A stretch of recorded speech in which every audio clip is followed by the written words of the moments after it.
박범계 의원님 질의해 주시기 바랍니다. 네, 박범계 의원입니다. 예, 우리 한동훈 법무부 장관님. 그동안에 제가 대정부 질문에서부터 법사위까지 쭉 관심을 갖는 사항에 대해서 장관께 여러 가지를 질문드렸고, 장관께서는 답변을 하셨는데 그 답변이 충실하지 않았다고 저는 생각을 해요. 그런데 오늘 제가 지적하는 부분에 대해서 이견이 계시면 이견이 있다고 말씀을 해주시면 좋겠습니다. 일단 첫째, 인사정보관리단을 만드는 것은 장관께서 위임은 할 수 없는 범위를 위임하는 것이다 이렇게 답을 했거든요. 이거는 구체적 개별적 위임 그리고 예측 가능한 위임 또 일부 위임, 이것은 확고한 헌재의 판례고 그리고 법문에 나와 있는 건데 이런 말씀을 두 번이나 하셨기 때문에 그것은 가당치 않은 답변이다, 저는 그렇게 생각을 합니다. 두 번째는 인사정보관리단의 필요성과 관련해서 제가 처음에는 그 용을 그리다가 미꾸라지 뱀꼬리가 된 느낌이다. 뱀꼬리도 아니고 이제 미꾸라지 같은 느낌이 됐는데요. 우리 장관께서는 위장전입, 음주운전 정도의 기계적인 판단을 하는 것이다 이렇게 답을 하셨습니다. 그랬을 때 인사검증과 관련된 책임은 누가 지는 거냐라는 이 질문에 답을 안 하셨어요. 그리고 약간은 동문서답적으로 대통령이 인사하시는 것이다라는 답변을 했습니다. 실제로 인사부실 그런 사고가 났을 때 누가 검증 책임을 질 거냐라는 건 대단히 중요한 문제라고 생각을 합니다. 세 번째는 수사기소분리, 소위 검수완박법과 관련해서 그것은 위헌이므로 무효다라는 이유로 권한쟁의 심판을 청구하면서 동시에 그 법에 따른 검사의 수사 범위에 관한 소위 시행령을 거기에 수사권이 제한되어 있는데 오히려 그것을 수사권을 늘리는 그런 이중적인 모순된 행위를 하셨습니다. 이 부분에 대해서 아주 짧게 제가 듣고자 하는 그 질문에 답을 하실 수 있으면 해주시고, 예, 물론입니다. 그렇지 않고 그냥 평양 그동안에 답변하신 것의 연장선상이면 답을 안 하셔도 되겠습니다. 아니, 위원님이 원하는 답을 드릴 수는 없죠. 제가 제 생각을 말씀드려야죠. 말씀드릴까요? 그러십시오. 위임과 일부 범위는 당연히 그 말씀하신 원칙에 부합하는 것이고요. 민정수석실 똑같이 했다는 말씀드립니다.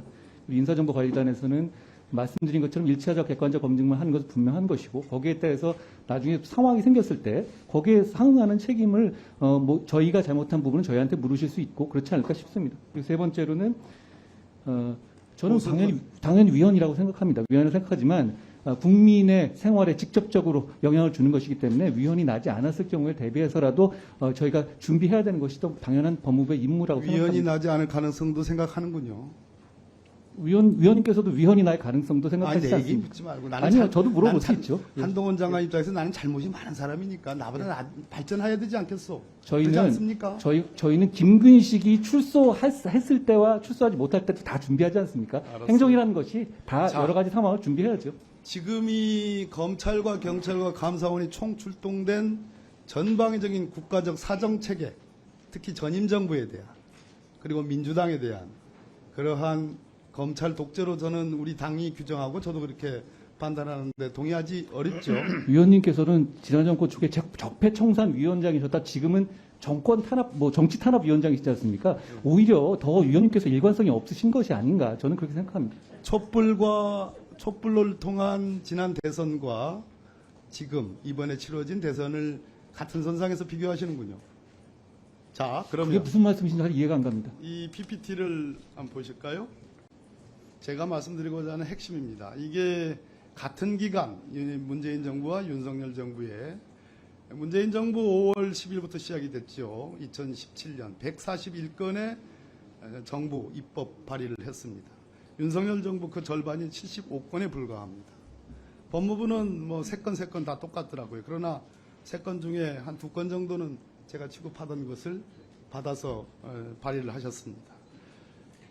이 고도의 사정정국을 조성하고 정말 이 옆에 계시는 감사원의 34개 특정사안 감사는 문재인 정부 전 사업을 다 털겠다는 거고요. 서해 동해뿐만 있지 않고 앞으로도 계속 있을 것이고, 저희들은 그래서 검찰의 이중대라고 이렇게 지적을 하는데 장관께서는 그 부분에 대해서 코멘트할 게 있어요? 전혀 동의하지 않고요. 동의하지 않다. 위원님 몇 년 전을 생각해 보십시오. 위원님께서 적폐청산 위원장이지 내 얘기할 줄 않았습니까? 알았어요. 예. 내 얘기할 줄 알았고 내 모든 게 다 내 탓이고. 아니 위원님께서 내 여쭤보시는데 잘못이고, 어떻게 위원님은 내 얘기를 안 잘못이고 내 합니까? 책임인데 나보다는 나은 장관이 되고 문재인 정부보다는 나은 정부가 되라는 취지로 얘기를 하는 거예요. 자, 그래서 그럼에도 불구하고 이 갤럽과 리얼미터 조사를 보면 대통령의 지지율이 오히려 떨어지고 그리고 대통령에 대한 부정평가가 올라가고 양당의 정당 지지율 격차가 더 커지고 있어요. 지금.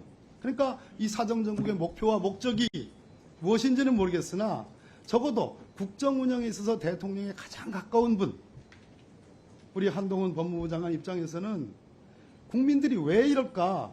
왜 이렇게 전 검사들이 다 수사를 하고 거기도 모자라가지고 감사원이 대대적으로 나서고 있는데 대통령 지지율이 오히려 떨어진다? 그리고 집권당의 지지율이 오히려 떨어진다? 그랬을 때 국민이 원하는 것은 결국 뭐냐?